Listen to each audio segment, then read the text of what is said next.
Om Shri Lakshmi Narsimhaya Namaha. Valmiki Ramayana, Ayodhya Kanda, Chapter 40. The Departure of Rama. Summary. The departure of Rama from Ayodhya for his exile is depicted. When they are charioted through the streets of Ayodhya, the citizens wail and weep for Rama's disposition. In his unsurpassed affection towards Rama, King Dasharatha follows the chariot like a commoner, but fails to go further and falls down. Chapter 40 in detail. Then Rama, Sita, and Lakshmana, who felt miserable, bowed down by touching the feet of the king and went around him clockwise with joined palms. After taking leave of Dasharatha, Rama, who knew what is right and stood confounded by sorrow, bowed along with Sita to Kaushalya. Immediately following his brother, Lakshmana too bowed to Kaushalya, then clasped the feet of his mother Sumitra.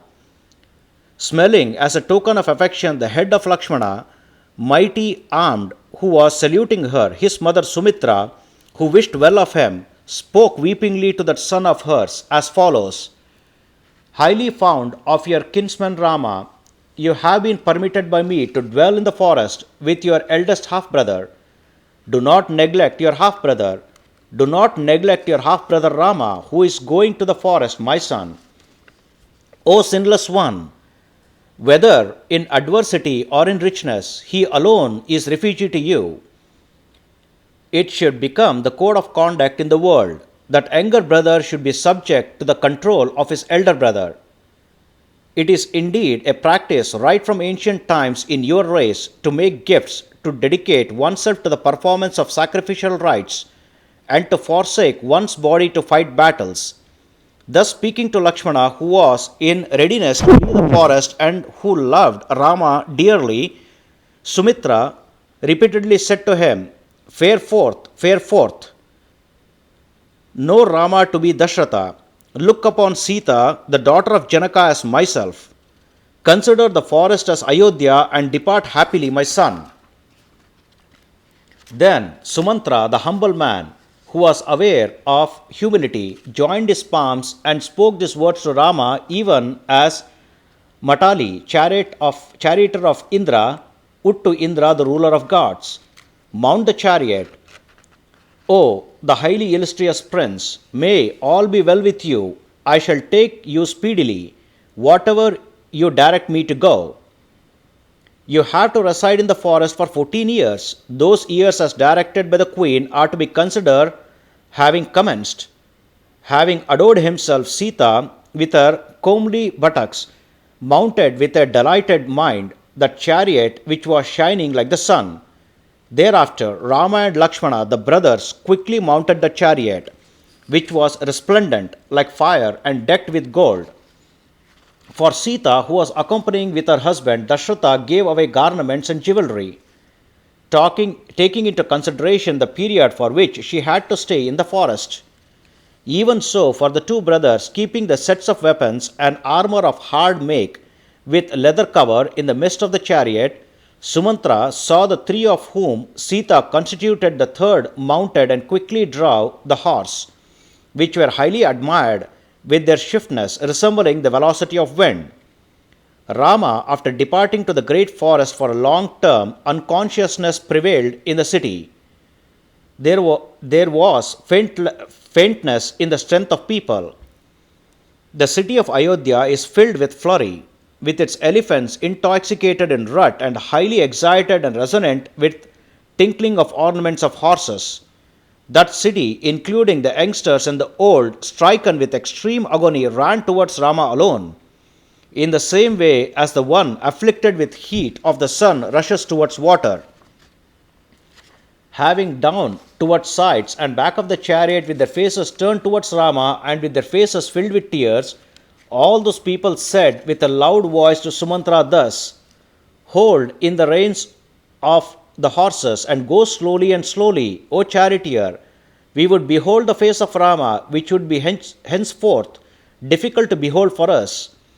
The heart of Rama's mother Kaushalya is surely and undoubtedly made of iron, since it does not get broken when Rama, resembling an offspring of gods, is going to the forest. Sita, the princess of Videha kingdom, has done what ought to be done by going along with him like a shadow, delighted in virtue as she was, and does not leave her husband in the same way as Mount Meru does not leave the effulgence of sun.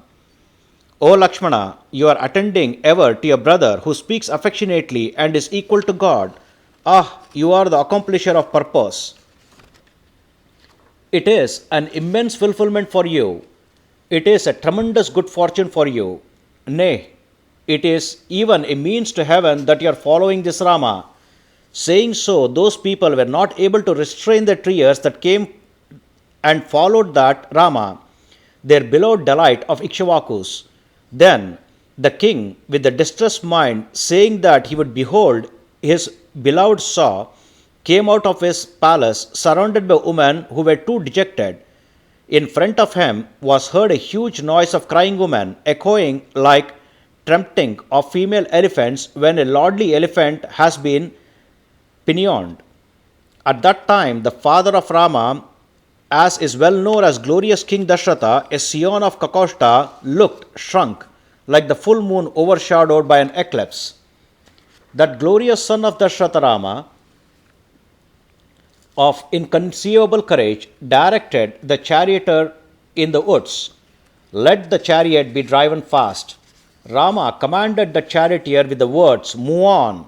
The people said to him, "Stop." Urged on the passage, the charioteer could not do both. The dust raised on the road due to the moving out of mighty armed Rama was suppressed by the falling tears of the citizens. With full of wailing tears, the citizens after making loud cries became unconscious with deep agony at the time of departure of Rama. Tears born of anguish flowed from the eyes of women like drops of water falling from lotuses by the commotion of fish. Seeing the city with singleness of mind, the glorious monarch Dasharatha fell down with agony like a tree slain at its root. Thereafter, seeing the king becoming feeble and much distressed, the outcry of the people rose from the rear of Rama. Some people crying, "O Rama," and some others crying, "O Rama's mother," made the entire women in the gymnasium to weep. Looking back, Rama saw the king sorrowful and perplexed in mind, as well as his mother following him on the road. Rama, bound by the cord of righteousness, could not gaze openly at his parents, as a fowl caught in a snare would not properly look at its dam. Seeing them coming by foot, though worthy of a chariot, habituated to comfort and unworthy of suffering, Rama commanded the charioteer with words, "Drive fast." Rama, the tiger among men, feeling pained as an elephant being pricked by a goad, indeed was not able to bear the plight of his father and his mother. Rama's mother Kaushalya ran towards her son as a cow fond of her calf, and whose calf is tied in a stall runs home for her calf. Rama again and again saw that Kaushalya, his mother, who was crying thus, running after the chariot as though dancing, shouting, "O Rama, Rama, O Sita, and O Lakshmana," trickling tears descending from her eyes for the sake of Rama, Lakshmana, and Sita. Dasharatha exclaimed, saying, "Stop," while Rama called on, "Go on, proceed," in that way. Sumantra's mind became confused as in between two opposing whirlpools. Rama said to him, "You can say to the king that you did not hear his call, even when scolded later. Seeing their grief for a long time is quite unbearable." The charioteer, doing as per Rama's words, took leave of those citizens and drive the horses more speedily even while they are going. The king's people returned after mentally going around Rama. Their minds did not return. Their impulse of tear also did not get reduced. The minister spoke to King Dasharatha as follows: "We should not follow to a long distance him whom we wish to see come back." Hearing their words, which were befitting with all virtues, the king Dasharatha felt miserable, stopped short, gazing along with his wife at his son Rama, with his whole body perspiring and wearing a dejected look. Thus completes 40th chapter in Ayodhya Kanda of the glorious Ramayana of Valmiki. the work of a sage and the oldest epic. Sri Moola Rama Vijayate. Om Sri Krishna Arpanamastu.